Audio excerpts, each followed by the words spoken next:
got to a certain level, which is the highest level of basketball, which is the NBA. You didn't get here because you endorse shoes or you endorse any other kind of incorporations. I think you got here because of your basketball talent. The Bulls lead down to 7. It was 11. Here's Jordan in deep on Elo. I think all the recognition should come from that. 14. Jordan past Petrovic. No matter what, you got to play the basketball game, the type of basketball that separates you from, you know, from the average or the great players. What he brings. Jordan hard to the hoop. The reverse from Michael. As a team leader, that's what you're supposed to do. You're supposed to pick up where the team may be lacking. And I don't have a problem with that. I think that shows competitiveness within me to take over some of that responsibility. The inbounds pass comes into Jordan. Here's Michael at the foul line. A shot on Elo. Good! The Bulls win! We're down to 2. Now to 1. Here's Jordan. Yes! It doesn't always have to be taken off from the free throw line or being as creative in the air. It can be all the mental challenges that you deal with. People remember Michael Jordan for what he does on the basketball court. Here's Jordan for 3. Yes!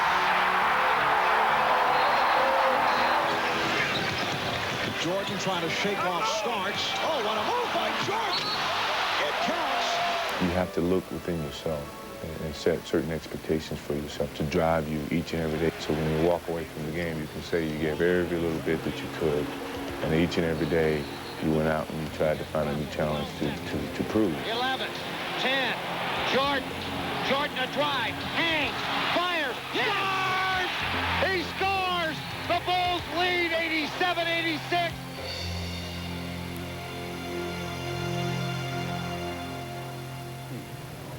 Definitely going to be a long time before we see another one like Michael Jordan. Kind of a bittersweet day. His retirement will definitely leave a hollow spot on the national sports scene. Hope you enjoyed. I'm Jeff Michael. And I'm Paul Runnels. You're watching CNN Sports Illustrated. Basketball. It won't be another announcement to baseball or anything to that nature.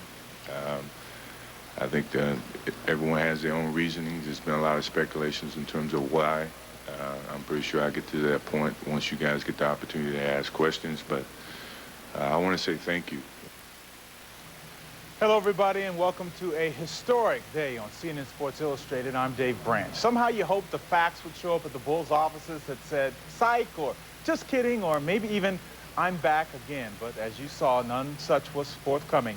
Jordan is calling it a game. So a day everyone knew would come eventually, but a precious few actually ever wanted to see. Our John Giannone was front and center to witness the scene. It was sort of sad, sort of happy, as Jordan said, and sort of emotional as well. But really, more than anything, it was a rather somber ceremony when Michael Jordan finally, after 13 seasons, announced that, except for that 0.1% chance, that he has played his final game in the NBA. Now, there's no question Jordan goes out as the ultimate winner, a reigning NBA champion and a reigning MVP of the season last year, the NBA Finals, and the All-Star Game. And he leaves as the all-time best scoring average person in the NBA history, 31.5 points per game during his 13 seasons. But I think the true specter of the man can be stated in the fact that he actually averaged more points per game in the playoffs than he did in the regular season. So while Jordan leaves, there are others wondering why when his skill level is still so high. It was difficult because you're giving up something that you truly, truly love. And my love for the game is very strong, and it's hard to give up that love. But for the sake of the mental challenges that Michael Jordan needs to drive himself to be the best basketball player he can be, I don't want to fool myself going into a situation knowing that I'm not 100%. Mentally, I'm exhausted. I don't feel I have a challenge. Physically, I feel great. The last time in '83, I had other agendas. I knew I wanted to play baseball, and I felt that at my age, it was a good opportunity time to do it. And with the death of my father, and I was basically trying to deal with that. And this time, I'm at peace with a lot of those things. I know, from a career standpoint, I've accomplished everything I could. The desire is always going to be there. If the desire is not there, the love was never there.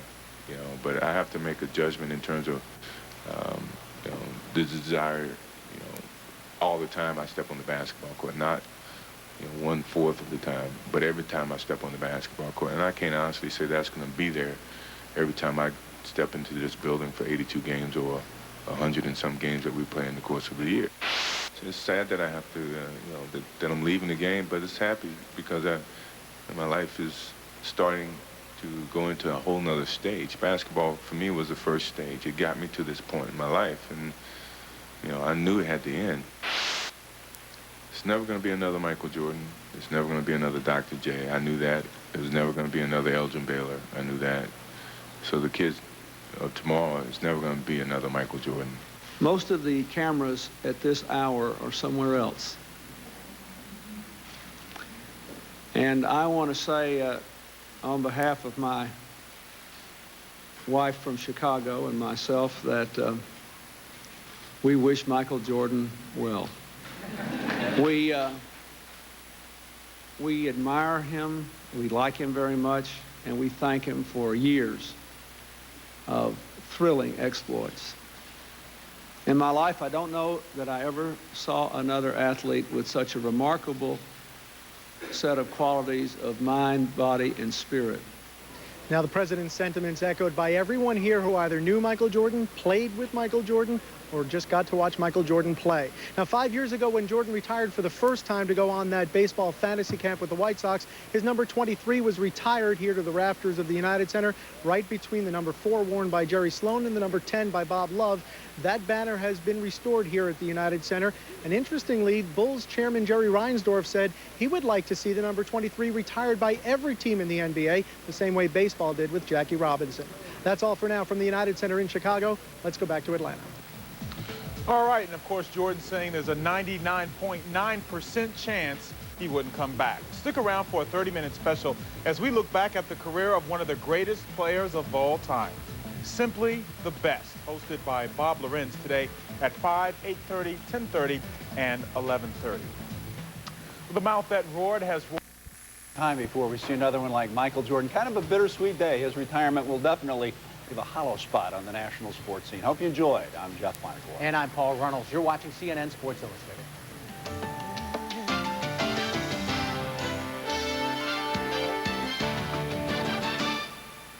From CNN and Sports Illustrated, this is CNNSI, the Sports News Network.